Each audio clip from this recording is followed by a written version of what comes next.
الحمدللہ رب العالمین وبہ استعین واشہد ان لا الہ الا اللہ وحدہ لا شریک لہ واشہد ان محمدا عبدہ ورسولہ اما بعد۔ حج کے احکام و مسائل کے تعلق سے دروس کا یہ سلسلہ اللہ کے فضل و کرم سے جاری ہے۔ طواف سے متعلق بعض باتیں گزشتہ درس میں ہوئی ہیں۔ آج انشاءاللہ طواف کا طریقہ اور اس کی بعض شرطوں سے متعلق گفتگو ہوگی، اس لیے کہ بہت ساری شرطیں ہیں تو کچھ مزید شرطوں پر اگلے دروس میں گفتگو ہوگی انشاءاللہ۔ طواف کا طریقہ یہ ہے کہ آدمی حجر اسود والے کونے سے اپنا طواف شروع کرے، حجر اسود کا سامنا کرے، اسے چھو سکتا ہے تو چھوئے، اور اگر بھیڑ بھاڑ کیے بغیر، لوگوں کو اذیت پہنچائے بغیر، لوگوں کو تکلیف دیے بغیر حجر اسود کو بوسہ دے سکتا ہے تو بوسہ دے، اور اپنے پورے بدن سمیت حجر اسود کا سامنا کرے، پھر اللہ اکبر کہہ کر کے اپنا طواف شروع کرے، کعبۃ اللہ کو اپنے بائیں جانب کرے اور اپنا طواف شروع کرے چل چل کر کے، اور جو حجر بنا ہوا ہے حجر کے اندر سے جانے کے بجائے حجر کے باہر سے جائے، اور حجر اسود سے شروع کر کے حجر اسود پر ایک چکر مکمل ہوگا، گھوم کر کے آئے واپس حجر اسود پر اس کا چکر مکمل ہوگا۔ رکن یمانی سے گزرتے ہوئے اگر اسے موقع ہے، قریب ہے، بھیڑ بھاڑ کے بغیر وہ رکن یمانی کو چھو سکتا ہے تو اسے چھوئے، ورنہ چھوئے بغیر اور تکبیر پکارے بغیر اور وہاں کسی قسم کا اشارہ کیے بغیر وہاں سے گزر جائے، اور حجر اسود پر جہاں سے اپنے طواف کو شروع کیا تھا وہاں پر اپنا طواف مکمل کر دے۔ اس طرح سے ایک چکر مکمل ہو جائے گا۔ کل 7 چکر مکمل کرنے کے بعد اس کا ایک طواف مکمل ہوگا۔ تو اس طرح سے 7 چکر آپ کریں گے، میرے خیال سے واضح ہے، اس کا بیان اس سے پہلے بھی آ چکا ہے۔ اس میں کیا شرطیں ہیں؟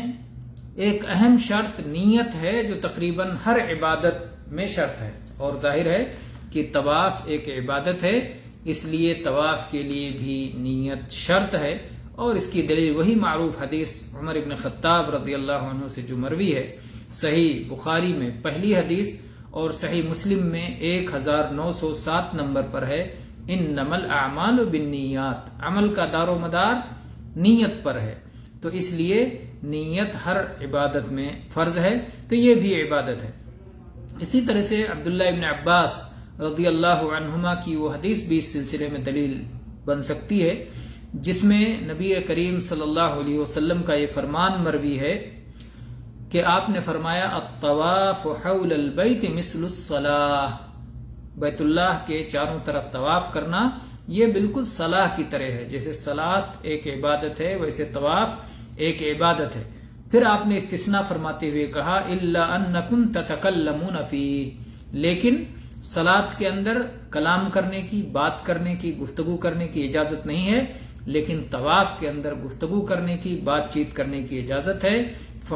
فمن تکلم فیہ فلا یتکلمن الا بخیر، اللہ کے نبی صلی اللہ علیہ وسلم فرمایا کہ اگر کوئی شخص طواف کے دوران بات چیت کرے تو خیر اور بھلائی ہی کی بات چیت کرے۔ یہ حدیث سنن ترمذی میں 960 نمبر پر، سنن دارمی میں 1847 نمبر پر، صحیح ابن حبان میں 3836 نمبر پر ہے، اور علامہ البانی نے صحیح سنن ترمذی میں اسے ذکر کیا ہے 960 نمبر پر۔ تو یہ حدیث بھی اس بات کی دلیل ہے کہ طواف کے لیے نیت شرط ہے، اور طواف جب ایک عبادت ہے تو اور ایسی عبادت ہے جو قصد و ارادے کے ساتھ کرنا ہے، یعنی آپ کہیں کبھی ایسے چکر لگاتے رہے ہو طواف نہیں ہوگا، جب آپ طواف کی نیت سے کریں گے تب وہ طواف ہوگا۔ تو یہ ایک ایسی عبادت ہے جس میں قصد و ارادہ پایا جانا چاہیے، لہذا یہ کبھی فرض ہوتا ہے اور کبھی نفل ہوتا ہے، تو اس میں نیت شرط ہے۔ اب یہ ایک مسئلہ اور ہے، کیا کون سا طواف ہے، کس قسم کا طواف ہے، وہ بھی متعین کرنا ضروری ہے؟ یعنی طواف قدوم ہے، طواف نفل ہے، طواف فرض ہے، طواف زیارہ ہے، طواف افاضہ ہے، حج کا طواف ہے، عمرہ کا طواف ہے، حج تمتع کا طواف ہے، حج قران کا طواف ہے، حج افراد کا طواف ہے، کس حج کا طواف ہے یا کس عمرہ کا طواف ہے، یا نفل ہے یا واجب ہے، کیا یہ بھی متعین کرنا ضروری ہے؟ اگر اس کی تعین نہیں ہوئی تو کیا طواف نہیں ہوگا؟ تو اس کا جواب یہ ہے کہ اس کی نوعیت کو متعین کرنا شرط نہیں ہے، صرف یہ نیت ہو جانا کافی ہے کہ میں کعبہ کا طواف کرنے جا رہا ہوں بس، اور اس وقت جو طواف ہوتا ہے وہی اس کی نیت ہو جائے گی، اس وقت جس قسم کا طواف ہوتا ہے وہی اس کی نیت ہو جائے گی۔ جزاک اللہ خیر۔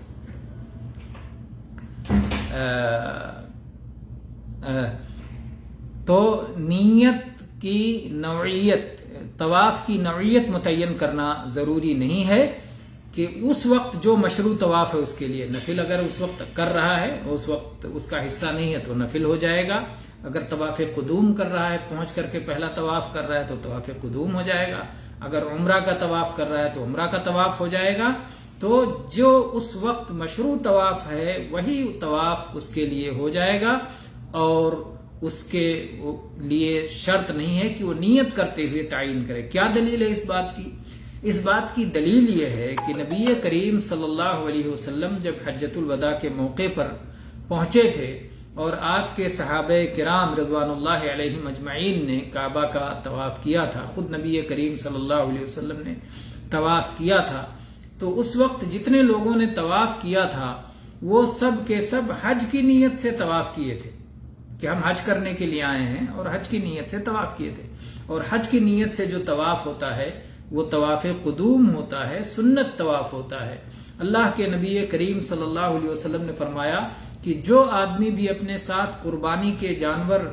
نہیں لایا ہے وہ اسے عمرہ کر لے۔ جب طواف سے فارغ ہو گئے اور سعی کر لیا تو آپ نے کہا کہ اب اسے عمرہ بنا ڈالو اور اپنا سر کے بال کٹا لو یا مڈا لو۔ تو اگر نیت متعین کرنا ضروری ہوتا تو عمرہ کا طواف فرض ہے، اور حج کے لیے جو طواف قدوم ہوتا ہے وہ سنت ہے۔ تو پھر جب بعد میں تبدیل کیا گیا تو اس وقت تو ظاہر بات ہے وہ نیت نہیں کی گئی تھی، اس وقت صرف طواف کی نیت کی گئی۔ نبی صلی اللہ علیہ وسلم نے جو کیا وہ باقی سب بھی کر رہے تھے، آپ نے طواف کیا باقی سب بھی طواف کر رہے تھے، لیکن کسی کے ہاں یہ نیت نہیں تھی کہ عمرہ کے لیے طواف ہے یا یہ حج کے لیے طواف ہے، یہ کون سا طواف ہے۔ تو اس سے معلوم ہوتا ہے کہ نوعیت متعین کرنا شرط نہیں ہے۔ اسی طرح سے اس سے بھی یہ معلوم ہوتا ہے کہ نبی کریم صلی اللہ علیہ وسلم جب بھی طواف کرتے تھے یا کوئی طواف کرنا شروع کرتا تھا تو آپ اسے اعلان کر کے یہ نہیں بتاتے تھے کہ بتاؤ کہ یہ طواف قدوم ہے، یا بتاؤ کہ یہ طواف افاضہ ہے، یا بتاؤ کہ یہ طواف عمرہ کا ہے۔ بس اللہ کے نبی صلی اللہ علیہ وسلم حج کی عبادتیں کرتے چلے جاتے تھے اور آپ کہتے تھے لِتَأْخُذُوا مَنَاسِكَكُمْ، مجھ سے اپنے حج کی عبادت کا طریقہ سیکھ لو۔ اور نبی کریم صلی اللہ علیہ وسلم کے ساتھ جو اتنی بڑی تعداد، ہزاروں لاکھوں جو صحابہ آپ کے ساتھ حج کر رہے تھے،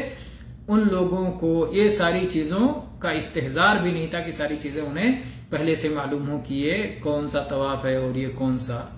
رکن ہے یا فرض ہے یا سنت ہے، کون سا ہے، یہ ان کو حاضر نہیں ہوتا تھا، بس وہ نبی صلی اللہ علیہ وسلم کی پیروی کیے جاتے تھے۔ اسی طرح سے یہ اس مسئلے کو سمجھنے کے لیے ایک دلیل یہ بھی ہے کہ نیت کسی بھی عبادت کی ابتدا میں کر لینے سے اس عبادت کے تمام اجزاء کے لیے نیت ہو جاتی ہے۔ مثال کے طور پر آپ صلاح پڑھ رہے ہیں تو آپ نے صلاح کی نیت کر لی، صلاۃ ظہر کی، اب رکوع میں پھر نیت کریں گے، سجدے میں پھر نیت کریں گے، تشہد میں پھر نیت کریں گے، ایسا نہیں ہے۔ آپ نے ایک اکٹھا نیت کر لی، اب پوری عبادت مکمل ہونے تک وہی نیت کافی ہوگی، تو اسی طرح سے جب آپ نے میقات پر حج کرنے کی نیت کر لی، جس طرح کی بھی نیت کی ہو، حج افراد کی، حج قران کی، حج تمتع کی، جس انداز کی بھی آپ نے نیت کی ہو،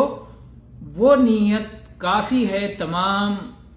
اعمال کی ادائیگی کے لیے۔ اب عرفہ میں الگ سے نیت کی ضرورت نہیں، سعی میں الگ سے نیت کی ضرورت نہیں، طواف میں الگ سے نیت کی ضرورت نہیں، وہ ایک نیت تمام عبادات جو اس کے اجزاء ہیں اس کے لیے انشاءاللہ کافی ہو جائے گا۔ اسی طرح سے یہ مسئلہ ہے کہ بار بار ہر جگہ نیت کرنے کی اگر شرط لگائی جائے اور نیت کی تعیین کی شرط لگائی جائے کہ متعین کر کے نیت کیا جائے تو اس میں بہت بڑا حرج ہے، جس حرج کو اللہ تعالیٰ نے اس امت سے اٹھا لیا ہے۔ ما جعل علیکم فی الدین من حرج، اللہ تعالیٰ نے دین میں حرج نہیں رکھا ہے، تنگی نہیں رکھی ہے۔ تو اگر ہم یہ شرط لگا لیں تو لوگوں کے لیے بہت بڑا حرج ہوگا کہ وہ کس طرح سے اس عبادت کی نوعیت کا استحضار کریں، تو ان کے لیے مشکل ہوگا۔ اس لیے جو ہے صرف طواف کی نیت کرنا کافی ہے کہ میں طواف کرنے جا رہا ہوں، لیکن اس کی نوعیت کو متعین کرنا شرط نہیں ہے۔ تو یہ طواف کی شرطوں میں سے ایک شرط ہے، اور دوسری شرط ہے ستر عورہ، یعنی ستر پوشی جسے کہتے ہیں، ستر پوشی، لباس پہننا، ستر چھپانا اور شرمگاہوں کا چھپانا۔ یہ اس کے بغیر طواف نہیں درست ہوگا۔ اگر کوئی شخص ننگے طواف کرے اور اپنی شرمگاہوں کو نہ چھپائے، ستر پوشی کا اہتمام نہ کرے، تو اس کا طواف درست نہیں ہوگا۔ ایسا کرنا فرض ہے، اور اس کی دلیل سورہ اعراف کی آیت نمبر 3 جس میں اللہ تعالیٰ نے فرمایا یا بنی آدم خذوا زینتکم عند کل مسجد، اے اولاد آدم ہر مسجد کی حاضری کے وقت اپنی زینت اختیار کیا کرو۔ اور ظاہر ہے کہ اس آیت کا سبب نزول یہ ہے کہ پہلے مشرکین مکہ کعبۃ اللہ کا ننگا طواف کیا کرتے تھے، عریاں ہو کر طواف کیا کرتے تھے، عورتیں بھی عریاں ہو کر طواف کیا کرتی تھیں، تو یہ آیت نازل ہوئی۔ تو عبداللہ ابن عباس رضی اللہ عنہ نے اس کی تفسیر اسی طرح کی ہے۔ تو ظاہر بات ہے جس وجہ سے آیت نازل ہوئی ہے، آیت عام ہے، اس کا معنی عام لیا جائے گا، لیکن سبب نزول تو سب سے پہلے نمبر پہ اس میں داخل ہوگا۔ اس لیے یہ آیت دلیل ہے کہ ستر پوشی طواف میں ضروری ہے۔ اسی طرح سے وہ حدیث بھی جو ابو ہریرہ رضی اللہ عنہ روایت کرتے ہیں صحیح بخاری میں 4657 نمبر پر، اور صحیح مسلم میں 1347 نمبر پر حدیث ہے، کہتے ہیں بعثنی ابو بکر الصدیق فی الحجۃ التي امرہ علیہا رسول اللہ صلی اللہ علیہ وسلم قبل حجۃ الوداع فی رہط یؤذنون فی الناس یوم النحر لا یحج بعد العام مشرک ولا یطوف بالبیت عریان۔ ابو ہریرہ رضی اللہ عنہ فرماتے ہیں کہ وہ حج جس میں رسول اللہ صلی اللہ علیہ وسلم نے ابو بکر صدیق رضی اللہ عنہ کو امیر بنا کے بھیجا تھا حجۃ الوداع سے پہلے، تو ابو بکر صدیق رضی اللہ عنہ نے مجھے بھیجا۔ کون کہہ رہے ہیں؟ ابو ہریرہ رضی اللہ عنہ کہہ رہے ہیں کہ ابو بکر صدیق رضی اللہ عنہ نے مجھے اور ایک جماعت کو بھیجا کہ جا کر لوگوں میں اعلان کر دیں، قربانی والے دن جا کر لوگوں میں اعلان کر دیں لا یحج بعد العام مشرک، اس سال کے بعد آئندہ سال کوئی مشرک حج نہیں کر سکتا۔ اس قانون کا اعلان کیا گیا، صحابہ کے ذریعے اعلان کروایا گیا کہ اس سال کے بعد اگلے سال سے بیت اللہ کا کوئی مشرک طواف نہیں کر سکتا، کوئی مشرک حج کے لیے نہیں آ سکتا۔ یہ اہل توحید کے لیے خاص ہے۔ اور بیت اللہ کا ننگا ہو کر کوئی طواف نہیں کرے گا۔ ستر پوشی فرض ہے بیت اللہ کے طواف کے لیے۔ تو یہاں پر ظاہر ہے کہ یہ حدیث بہت واضح ہے کہ ستر پوشی طواف کے لیے شرط ہے۔ اسی طرح سے عبداللہ ابن عباس رضی اللہ عنہما کی وہ حدیث الطواف بالبیت الصلاۃ، کہ طواف کرنا یہ صلاۃ کی طرح ہے، صلاۃ کی طرح۔ تو جس طرح صلاۃ میں ستر پوشی شرط ہے، اسی طرح سے طواف میں بھی ستر پوشی شرط ہے، اور جن چیزوں کا استثناء کر دیا جائے ان کی الگ بات ہے۔ اس طرح سے اور بھی شرطیں ہیں، جیسے طہارت کی شرط، اور اسی طرح سے دوسری شرطیں ہیں۔ انشاءاللہ ہم اس پر اگلے دروس میں گفتگو کریں گے۔ وآخر دعوانا ان الحمد للہ رب العالمین صلی اللہ علی نبینا وسلم.